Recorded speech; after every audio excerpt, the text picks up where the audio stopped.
So, new location, new show on Netflix? Sounds to me like blackmail. You're damn right it is, because, Jet, you are black and you are male. Same old crap. That's right, ladies and gentlemen, it's finally arrived. After years of speculative rumor milling, rest in peace Keanu and Benedict Spiegel, as well as stutter-step production woes and reshoots, the live-action adaptation of Cowboy Bebop has finally been foisted upon the internet. And the reaction has been a potent cocktail of... And I think it's safe to assume that nearly everyone saw this coming. With the announcement of who was cast as who, and with every teaser, poster, and trailer released, it became increasingly clear that Netflix Bebop was going to rub more than a few die-hard fans the wrong way. Of course, the show wouldn't be alone in this, as we live in a post-Dragon Ball Evolution, post-Netflix Death Note world. And as such, we've all been conditioned to expect the worst when it comes to live-action adaptations of anime. But what we couldn't have expected, or predicted, was that Netflix Bebop would be a kind of harbinger of things to come. After the news of its production spread, Netflix would announce that it procured the rights to make a One Piece show. And shortly before it made its November 19th debut, Netflix would announce a Yu Yu Hakusho adaptation. Of course, there's also the live-action Gundam films still in production and... Stop it, please! I beg you! It's a sin! It's a sin! Whether we want it or not, Netflix is preparing an all-out assault on our TVs, but why? Why are they putting so many eggs in the anime basket, as it were? And why do they almost always suck? And most importantly, with all of these adaptations looming on the horizon, what does this mean for all of us who grew up watching these anime? Well, to answer all of these questions, we first have to deal with what's on our plate in front of us. This was Netflix Bebop.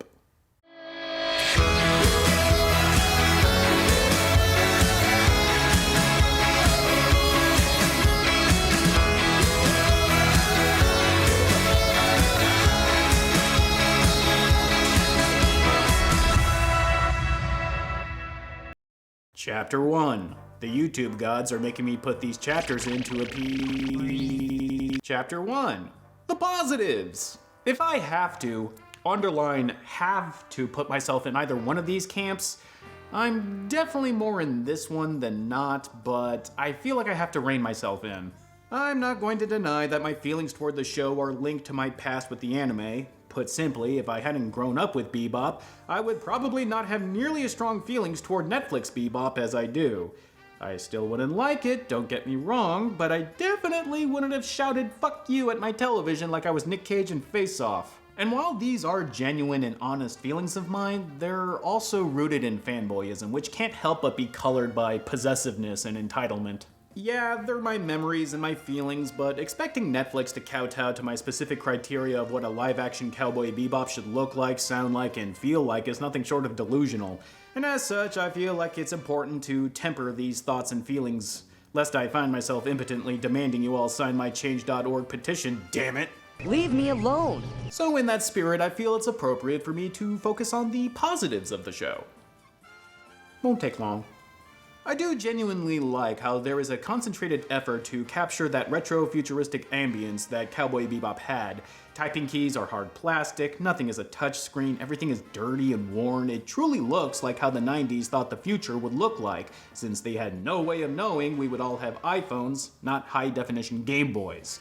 It's a real nice change of pace from the typical slick modern futurist aesthetic, and it allows the show to look distinctive, even when it does bow to the RGB lighting gods. I also like how there are these quaint little anachronisms, like when Faye reads a Playboy, as if there would still be print magazines 50 years from now. You know what you need?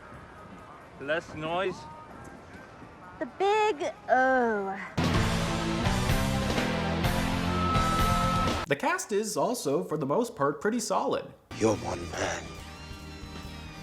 I have the power of the Syndicate behind me. I'm untouchable. Keep in mind, for the most part, is doing a hell of a lot of load bearing. Mustafa Shakir does a wonderful job as Jet, capturing the grizzled, hard-nosed detective archetype that the character was born from, and he even manages to sound like a spot-on Bo Billingsley in certain scenes. His is the best bit of casting in the entire show, Full stop. Now, this is my ship. And as long as you're on it, we're gonna go after the bounties I say we go after. This ship is my ship, and this arm is my arm. I don't need instructions. John Cho, meanwhile, meets the challenge that Spike's character and physicality poses. He definitely did his homework and channeled the, for lack of a better term, feel of actor Yusaku Matsuda, the real-life basis for Spike. While it's more than fair to say that Netflix Bebop Spike is not the same as Cowboy Bebop Spike, and we will get to that, those changes are not at John Cho's feet. He did a good, workmanlike job with what he was given. Good news. I think you can give Kimmy this one. I don't think she's gonna notice. Likewise, Tamara Tooney benefits from an expanded role for her character Anna, previously Annie. No, don't you call me that. There are only 2 people who can use that name. Beg your pardon? Anyway, Tamara Tooney is always a welcome sight for me. I'd watch her kill time by flipping through Twitter on her phone in line at the DMV. There she is. Cheers. Thank you. What else? The fact that Adrienne Barbeau is in it means I can make this reference. I'm gonna be an Adrienne Barbeau-bot. And I thought it was pretty funny when an extra walked over and picked up a prop and ran off screen. I guarantee you that wasn't part of the script, because I actually laughed. Okay, I'm grasping at straws at this point. Time to get to Chapter 2. Everything else is crap. If it is what you say it is, then we make a deal. Then we have cupcakes. Cupcakes? Yeah. Who don't like cupcakes? You like hot dogs, right? Where do I even begin? Well, I suppose I should start by stating that I am going about the rest of this episode under the assumption that you, the audience, have either seen my previous episodes regarding Bebop, of which you can check out with the link in the upper right-hand corner, or you have seen the anime/Netflix show, so I'm going to be diving into heavy spoilers from here on out. Consider yourselves warned. So, while I said that I appreciate the look and the aesthetic of the show, that isn't to say that the show itself looks good. It was a noble attempt to try and recreate the scenery and look of the show as much as they did, but it's plainly obvious that despite the show being as expensive as it was to produce, they cut many a corner. That it had to rely on such below-par CG is understandable, as it is a science fiction show with many a scene happening either in outer space or in some kind of futuristic landscape, even if the scene in question is just the crew of the Bebop talking. And holy hell do they talk. Don't you dare say it. Don't you dare say I told you so. I won't, but I did. Shut up. Shut your ugly, old-time, ancient ass up. I was tempted to try and turn that Petey Wheatstraw clip into some kind of counting gag, but they haven't invented a number high enough. Anyway, the poor compositing shots are numerous, blaring, and unmissable, and while I am inclined to give the production some slack for having to do reshoots and work around certain limitations due to factors outside of their control, the end result still looks just a shade over an early 2010 Sci-Fi Channel movie. Toward the end of the series, it even appears as if they were using a completely different camera rig and setup, as it started to look like it was a soap opera, only for it to revert back to normal in the exact same episode. Another particularly egregious example happens in the middle of the season, where Mustafa and John were undoubtedly not on set at the same time. Even the non-special effects shots look cheap and rushed, as if they were literally directing and lighting by numbers. I'm sure somewhere buried in the show's production bible is a memo highlighting Blade Runner 2049 as a visual template. Where'd you serve? Shoulder of Orion? Tin House's Gate? But since nobody can find it, it seems that the directors and gaffers used Battlefield Earth instead. Yeah, guys, I know Dutch angles and RGB lighting can be cool, but must we abuse them to the point of self-parody?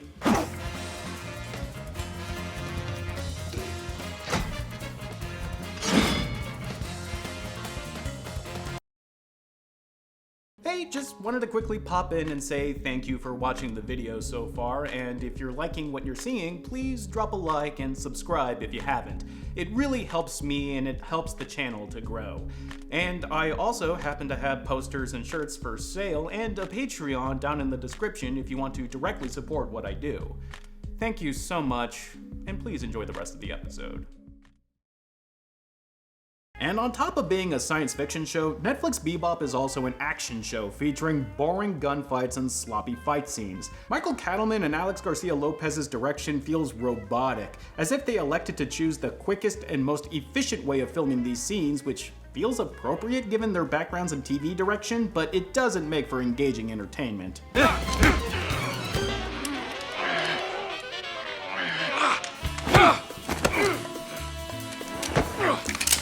This is all made worse by the fact that the editing feels like it was done in a weekend, or that the editor didn't have B-roll or cover shots they could use to help bridge the scenes together. Check this sequence out. Jet is running after a bounty full bore, and he's about to run into a crowd of children, but just as he's about to deal with this obstacle, the show immediately cuts to Spike finishing a fight. Not continuing a fight, finishing a fight, with an assassin in a completely different room unrelated to what Jet is about to do. And we never cut back to Jet dealing with the children.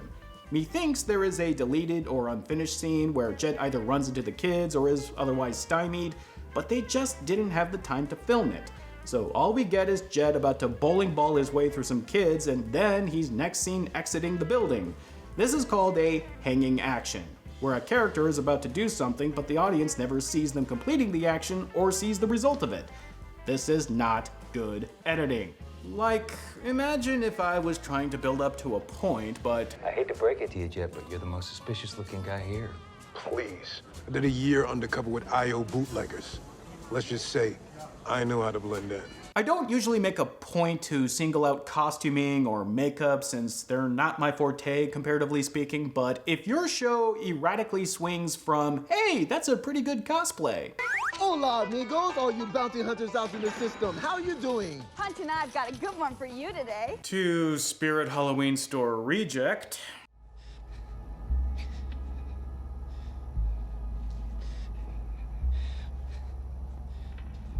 it kind of forces my hand. And since he's already been brought up, might as well address the performative elephant in the room. Vicious is the worst singular part of an already terrible show. Mushy mushy. I can't isolate any one particular aspect of the character, the actor, or the dialogue as what makes Vicious so repellent because it all melds together into a morass of unwatchable content. Alex Hassel is just hamming it up to the point of absurdity, mincing and mugging his way through scenes that make him look like he's trying to keep himself from throwing up half the time. He's just so distracting with his terrible wig and bug-eyed sneering expressions. Every time he appears on screen, I just want to tune out and do anything else other than bear witness to his preening. I'm proud of you. Well, they disrespected the syndicate. And there's still time. Search for my body. I have a feeling that they wanted to turn Vicious into an objectively loathable villain straight from Game of Thrones since a wife-beating, sadistic, puerile, and insecure man-child is an easy antagonist to hate. But the amount of time he's in these episodes drains at your patience. If he had shown up as frequently as Vicious in the anime did, I would think that the character would have been more tolerable. But he shows up in every episode to do nothing but whine, complain, and exhibit nothing but the most contemptible behavior possible. Yes, as a villain, the audience should want to dislike him, but no character should ever make that same audience want to turn off their TV. It's not a small ask, she's my wife. Oh, you brainless fleck of mediocrity. We'll find new Fujis when we bring the business back online. You're in my business, and you had to be dealt with. That's how business works. It's nothing personal. But while Vicious probably gets it the worst out of any character in the show, maybe second to Julia, who we will also get back to, it's not like he's the only one that suffers because overall, the writing is terrible. By now, I would think that most of you out there have seen the clips rolling around the internet of the caliber of dialogue we're dealing with. But Dave, quite therapeutic. That gentle warm water really eases the stress while washing out the nooks and crannies. Shut up. Shut your ugly old-time ancient ass up. But when I say that the writing is terrible, I don't just mean that the dialogue is terrible. Which it is. There's 1,000 buildings on Venus. Trying to figure out which one this guy's gonna blow up next is like trying to find a needle in a haystack of needles. Yep, play the clip. Shut up. As dumb and rough as the script is, it's only bullet point 1 on the laundry list of what makes this writing so awful. The plotting and pacing, the way that it handles its own themes and pays homage to the source material, its erratic and not at all natural tonal shifts, all of this is terrible. From the first episode to the last, I was floored by just how utterly broken and scattershot the writing is. Characters will conveniently show up with no narrative reasoning as to how they got to where they are just because the plot needed them to.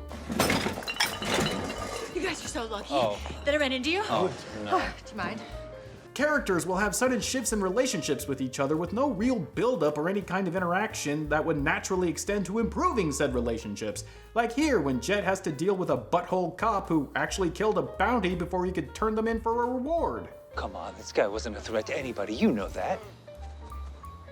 Well, you guys didn't want to pay out the bounty, did you? Yeah, there's that too. And he's also stooping his ex-wife while smugly rubbing it in his face for that extra layer of super dickery. Only for him to let Jet run and escape the cops when he winds up plugging a dirty cop that could have otherwise cleared his name.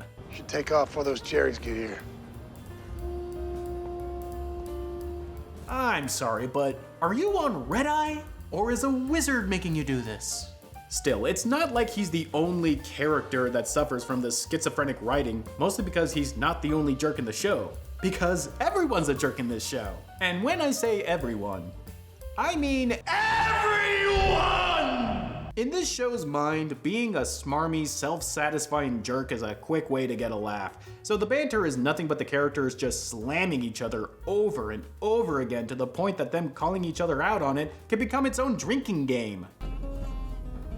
Asshole. I might have been a bit of a dick.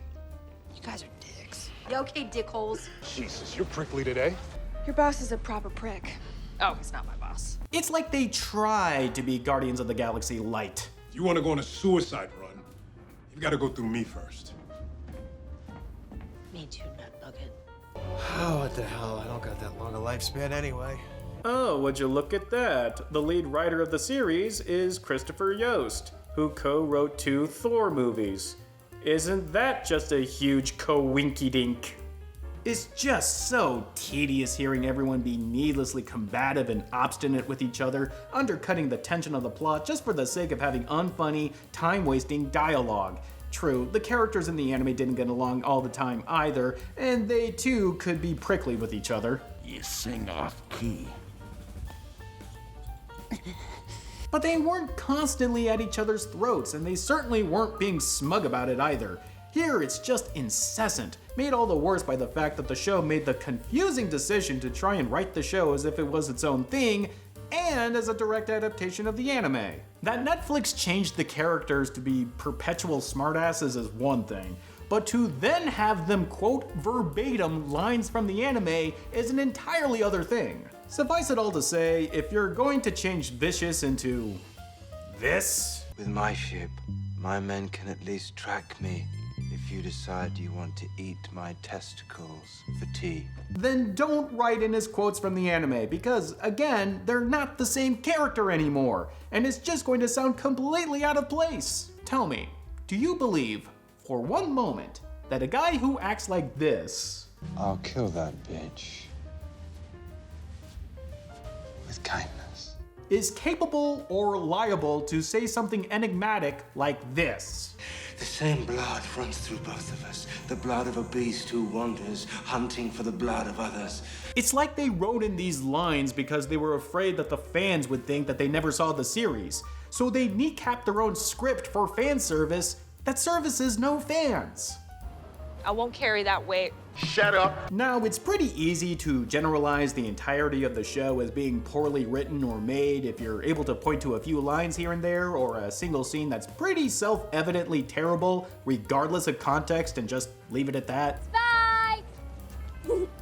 Spike Spiegel! Case in point. But when you start to realize that you don't have to look hard or for very long at all to cherry pick particular lines of dialogue, that's when you have to wonder if Netflix willfully didn't get the source material. The creative team had certainly seen the series, as they quote the anime a depressing amount of times, and it's not like Netflix doesn't have well-written and directed shows in their library. So why did the series turn out like this? Again, it's easy to fall back onto Hanlon's razor, attributing either malice or stupidity to Netflix's bungled output, but that wouldn't explain them about facing and canceling the series not even a month since its release, even after it was doing relatively well, at least according to their own publicly released statistics. Well, I believe that there is something far more widespread at work here, something beyond even just the show and even Netflix, in which we will get into in part 2. And boy, oh boy, will it be a dive. Till next time.